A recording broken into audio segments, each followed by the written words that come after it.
तो दोस्तों, अगर वीडियो आपको अच्छा लग रहा हो तो प्लीज मेरा रिक्वेस्ट है, पर्सनली रिक्वेस्ट है कि आप जो है इसको सब्सक्राइब करिए, शेयर करिए, लाइक जरूर करिए और कमेंट बॉक्स में बताइए कि वीडियो आपको कैसा लग रहा है। तो अक्षांश रेखाओं के विषय में हम चल रहे थे। आपको मैंने सूत्र दिया, भारत के कितने राज्यों से कर्क यानी अक्षांश रेखा 23.5 डिग्री उत्तरी अक्षांश रेखा कितने राज्यों से गुजरती है? 8 राज्यों से। मी से मिजोरम, त्र से त्रिपुरा, प से पश्चिम बंगाल, ग से गुजरात, म से मध्य प्रदेश, छ से छत्तीसगढ़, झ से झारखंड और र से राजस्थान। मेरी बात समझ में आ गई? अब आगे देखते हैं कि एक प्रश्न बार बार पूछता है कि सूर्य की किरणें किस डेट को कर्क रेखा पर लंबवत पड़ती हैं, या पूछ देगा कि उत्तरी गोलार्ध में सबसे बड़ा दिन कब होता है या दक्षिणी गोलार्ध में सबसे बड़ा दिन कब होता है और सबसे छोटी रात कब होती है। तो इसके विषय में भी जान लीजिए कि 21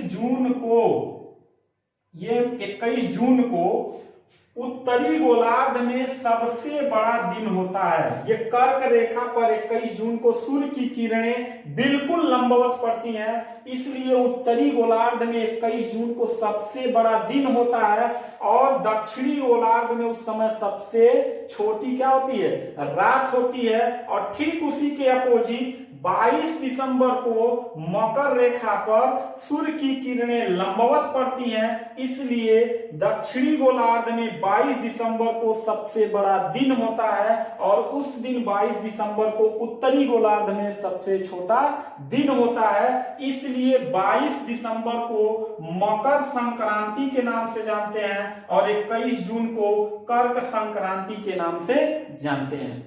स्पष्ट हो गया? मैं फिर एक बार बता दे रहा हूं, 21 जून को उत्तरी गोलार्ध, ये आपका 0 डिग्री के बाद उत्तरी गोलार्ध है और ये नीचे दक्षिणी गोलार्ध है। तो 21 जून को कर्क रेखा पर सूर्य की किरणें लंबवत चमकती हैं, पड़ती हैं, इसलिए उत्तरी गोलार्ध में उस दिन सबसे बड़ा दिन होता है और 21 जून को दक्षिणी गोलार्ध में सबसे छोटा रात होता है और उस दिन कर्क संक्रांति होती है। और ठीक 22 दिसंबर को दक्षिणी गोलार्ध में सूर्य की किरणें लंबवत पड़ती हैं, इसलिए 22 दिसंबर को दक्षिणी गोलार्ध में सबसे बड़ा दिन होता है और 22 दिसंबर को उत्तरी गोलार्ध में सबसे छोटी रात होती है, इसलिए इसको मकर संक्रांति के नाम से जाना जाता है। मेरी बात समझ में आ गई? चलिए अब देखते हैं, एक प्रश्न यहां से अक्षांश रेखा से और बनता है कि कभी कभी प्रश्न पूछ लेगा कि 0 डिग्री अक्षांश रेखा से उत्तरी ध्रुव की ओर बढ़ने पर या 0 डिग्री अक्षांश रेखा से दक्षिणी ध्रुव की ओर बढ़ने पर अक्षांश रेखाओं के बीच में क्या परिवर्तन होगा।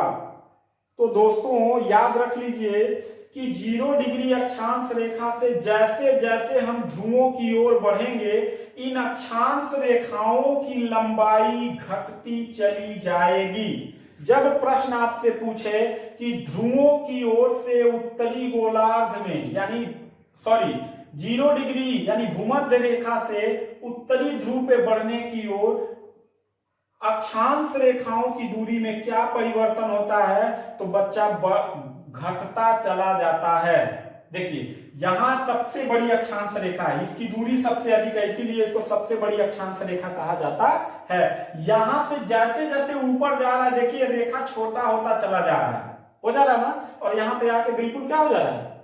शून्य हो जा रहा है। इसी प्रकार से अगर पूछ दे कि ध्रुवों से भूमध्य रेखा की ओर बढ़ने पर अक्षांश रेखाओं की दूरी में क्या परिवर्तन होता है, तो मेरे बाबू मेरे बच्चा ध्यान से सुनिए, ऐसा वीडियो आपको फिर नहीं मिलेगा। यहां से जब हम 0 डिग्री अक्षांश रेखा की ओर बढ़ेंगे तो अक्षांश रेखाओं की लंबाई बढ़ती चली जाएगी।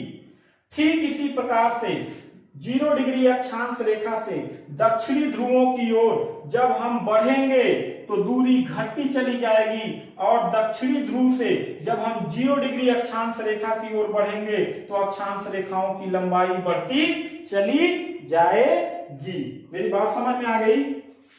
चलिए एक प्रश्न और यहां बनता है, कभी कभी पूछ देगा कि 2 अक्षांश रेखाओं के बीच की दूरी कितनी होती है। तो बाबू मेरे याद रखिएगा, एक अक्षांश से दूसरे अक्षांश रेखाओं की दूरी 111 किलोमीटर होता है। यानी ये जो दूरी है ये 111 किलोमीटर होता है। यानी एक अक्षांश से दूसरे अक्षांश की दूरी 111 किलोमीटर होता है। मेरी बात समझ में आ गई? ये तो था आपका अक्षांश रेखाओं से संबंधित कुछ प्रश्न। अब आते हैं देशांतर रेखाओं से संबंधित कुछ प्रश्न पूछे जाते हैं। तो मैंने कहा था कि ध्रुवों से ध्रुवों को मिलाने वाली खड़ी रेखा को हम क्या कहते हैं? देशांतर रेखा कहते हैं। मेरे बाबू, यहां से ध्रुवों को मिलाने वाली ऐसी रेखाएं, काल्पनिक रेखाएं, मतलब पृथ्वी पे खींची नहीं गई हैं हल और बैल से खींच के, इस बात को ध्यान रखिएगा।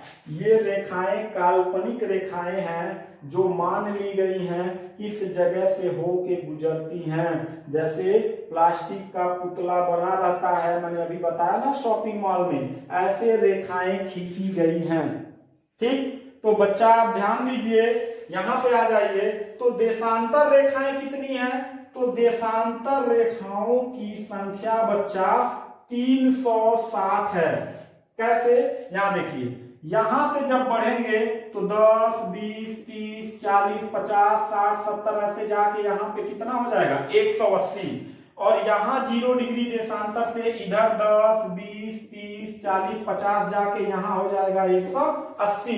तो 180 पूर्वी गोलार्ध में है और 180 पश्चिमी गोलार्ध में है। 180 पूर्वी गोलार्ध को 180 पश्चिमी गोलार्ध को जोड़ देंगे तो 360 देशांतर रेखाएं हैं।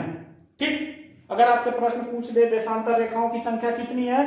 360 है। अक्षांश रेखाओं की पूछ दे तो 180 है। चलिए अब बढ़ते हैं। कभी कभी प्रश्न ये पूछ देता है एक देशांतर से, जैसे यहां पे मैंने कहा ना कि एक अक्षांश से दूसरे अक्षांश की दूरी 111 किलोमीटर, इसी प्रकार से देशांतर रेखाओं की दूरी पूछ देता है। क्या पूछ देता है? देशांतर रेखाओं की 111.32 किलोमीटर। एक देशांतर से दूसरे देशांतर की दूरी जो है 111.32 किलोमीटर, कहीं कहीं 111 किलोमीटर ही देता है। और यह एक प्रश्न और बनता है यहाँ पे, ये जो जगह जगह अक्षांश और देशांतर रेखाएं काटी हुई हैं, जो जाल बन गया है, इसी को कहते हैं ग्रिड। क्या कहते हैं बच्चा? ग्रिड कहते हैं। सुन लीजिए, पढ़ लीजिए ध्यान से, बहुत इंपॉर्टेंट चैप्टर आप पढ़ रहे हैं। कभी कभी प्रश्न पूछ देगा कि देशांतर और अक्षांश रेखाओं का जो समकोण पे कटाव होता है, बने हुए जाल को क्या कहते हैं? ग्रिड कहते हैं। ये जगह जगह जो ऐसे ऐसे जाली नुमा बना हुआ है, इस सारे को क्या कहा जाता है? ग्रिड नाम से संबोधित किया जाता है। देशांतर रेखाओं से अगला प्रश्न आपका क्या बनेगा बच्चा? अगला प्रश्न बनेगा कि विश्व मानक समय। अब देखिए यहां पे प्रश्न एक और बनेगा। ये जो है पृथ्वी का जो दक्षिणी ध्रुव है, ये आपका है केंद्र है। क्या है? केंद्र है। यहां से पृथ्वी घूर्णन करती है, इसको कहते हैं घूर्णन गति, दैनिक गति या परिभ्रमण गति। बच्चा जान लीजिएगा, 3 नामों से जाना जाता है, बहुत इंपॉर्टेंट। 24 घंटे में पृथ्वी अपने अक्ष पे, यानी केंद्र, इसको अक्ष कहते हैं, एक चक्कर लगाती है 24 घंटे में पृथ्वी अपने अक्ष पे, यानी लट्टू मार दीजिए तो पृथ्वी अपने अक्ष पे पश्चिम से पूर्व की ओर, पश्चिम से पूर्व की ओर मतलब क्या? ऐसे घूमती है पश्चिम से पूर्व की ओर, यानी क्लॉकवाइज घूमती है। क्लॉक जैसे घूमता है ना, ऐसे ऐसे, इसी हिसाब से घड़ी का टाइम सेट किया गया क्लॉकवाइज। एंटी क्लॉक ऐसे घूमता है। मेरी बात समझ में आई? आप सौरमंडल पढ़ेंगे, मैं आपको बताऊंगा कि जितने भी ग्रह सब पश्चिम से पूर्व की ओर घूमते हैं, 2 ग्रह को छोड़ के, एक शुक्र को और एक और ग्रह है, मैं उसके बारे में बताऊंगा। तो पश्चिम से पूर्व की ओर घूमती है, ऐसे घूमती है पृथ्वी, ऐसे। तो इसकी घूर्णन गति, घूर्णन मतलब अपने अक्ष पे घूमना, दैनिक गति रोज रोज घूमना, परिभ्रमण गति अपना ही चक्कर लगाना, क्या कहलाता है? घूर्णन गति 24 घंटे का होता है। इसकी विशेषता क्या होती है कि पृथ्वी के घूर्णन गति के कारण बच्चा रात और दिन होता है। क्या होता है? पृथ्वी अगर घूमे ना तो पृथ्वी पे दिन और रात नहीं होगा। मेरी बात समझ में आ रही है? तो प्रश्न पूछेगा कि दिन और रात किस कारण होता है? पृथ्वी के घूर्णन गति के कारण होता है, दैनिक गति के कारण होता है, परिभ्रमण गति के कारण होता है। इस बात को ध्यान रखिएगा। और अगर आपसे प्रश्न पूछ दे कि मौसम परिवर्तन किसके कारण होता है, तो 23.5 डिग्री पृथ्वी जो है क्या है, झुकी हुई है, अपने अक्ष पे झुकी हुई है, तिरछा है, इसी के कारण मौसम परिवर्तन होता है। अगर पृथ्वी का झुकाव 23.5 डिग्री नहीं रहता तो यहाँ मौसम सदैव समान रहते, यानी गर्मी पड़ता तो 365 दिन गर्मी ही पड़ता। तो ये घूर्णन गति हो गया। पृथ्वी जब सूर्य के चारों ओर चक्कर लगाता है, मैं आपको ये सौरमंडल टॉपिक में पढ़ाऊंगा, लेकिन थोड़े सा समझ लीजिए थोड़ा सा कि पृथ्वी जब अपने अक्ष पे घूमती है तो घूर्णन गति, दैनिक गति, परिभ्रमण गति 24 घंटे का होता है। और जब पृथ्वी सूर्य के चारों ओर परिक्रमा करती है तो उसको वार्षिक गति कहते हैं, परिक्रमण गति कहते हैं, यानी परिक्रमा जब करती है परिक्रमण गति कहते हैं।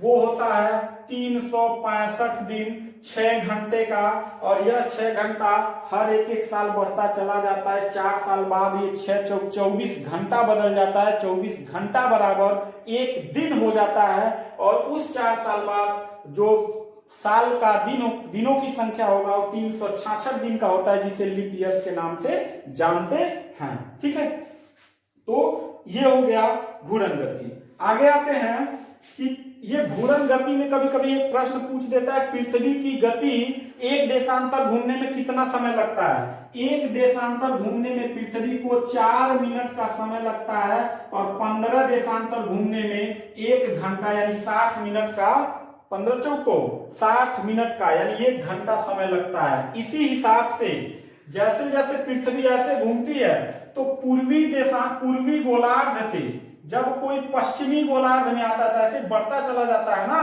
तो एक दिन उसकी संख्या क्या कर दी जाती है, बढ़ा दी जाती है। और जब पश्चिमी गोलार्ध से पूर्वी गोलार्ध में कोई जाता है तो उसके दिनों में एक दिन संख्या घटा दी जाती है। जो मानक समय लिया गया है वह लिया गया है ग्रीनविच नामक स्थान से।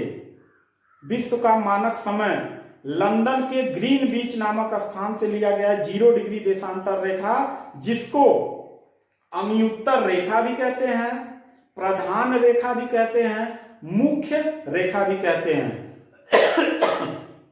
तो वो विश्व का मानक समय है 0 डिग्री देशांतर रेखा। पूछता है प्रश्न कि कहां से लिया गया? लंदन के ग्रीनविच नामक स्थान से लिया गया है। अब प्रश्न आता है कि भारत में मानक समय कहां से लिया गया? तो भारत में 82.5 डिग्री पूर्वी देशांतर, बच्चा याद रख लीजिए, 82.5 डिग्री पूर्वी देशांतर। जो इलाहाबाद नाम बदल गया, योगी जी ने नाम बदल दिया। योगी जी काफी नाम बदलने में माहिर हैं, सब प्रदेशों का नाम बदलते चले जा रहे हैं। तो प्रयागराज के नैनी नामक स्थान से होके गुजरती है, जो 0 डिग्री देशांतर रेखा यानी विश्व के मानक समय से 5 घंटा 30 मिनट अधिक समय से चलती है। यानी अगर लंदन के ग्रीनविच यानी कि विश्व मानक समय में 12 बज रहा होगा तो यहां पे कितना बजेगा? 5:30 यानी 5 घंटा 30 मिनट की देरी से चलता है। ठीक है, बात समझ में आ गई? तो ये आपका बच्चों था ग्लोब, जो मैंने बहुत ही कोशिश किया है कि आपको अच्छे से समझाएं। फिर भी अगर कोई चीज इसमें आपको समझ में ना आया हो तो प्लीज कमेंट बॉक्स में जरूर बताइए। कोई प्रश्न छूट गया हो तब भी आप जरूर बताइए। और अगर वीडियो आपको अच्छा लगा हो तो प्लीज इस चैनल को सब्सक्राइब कीजिए, लाइक कीजिए, कमेंट बॉक्स में अपना सुझाव दीजिए, क्योंकि आपके सुझाव से और आपके एक लाइक से, सब्सक्राइब से ही मैं आगे YouTube पे आगे बढ़ पाऊंगा। अभी मेरा नया चैनल है, इसलिए आप लोगों से सपोर्ट की जरूरत है। तो प्लीज अगर अच्छा लगा हो तो आप इस वीडियो को शेयर कीजिए, लाइक कीजिए और मेरे चैनल को जरूर सब्सक्राइब करें। धन्यवाद।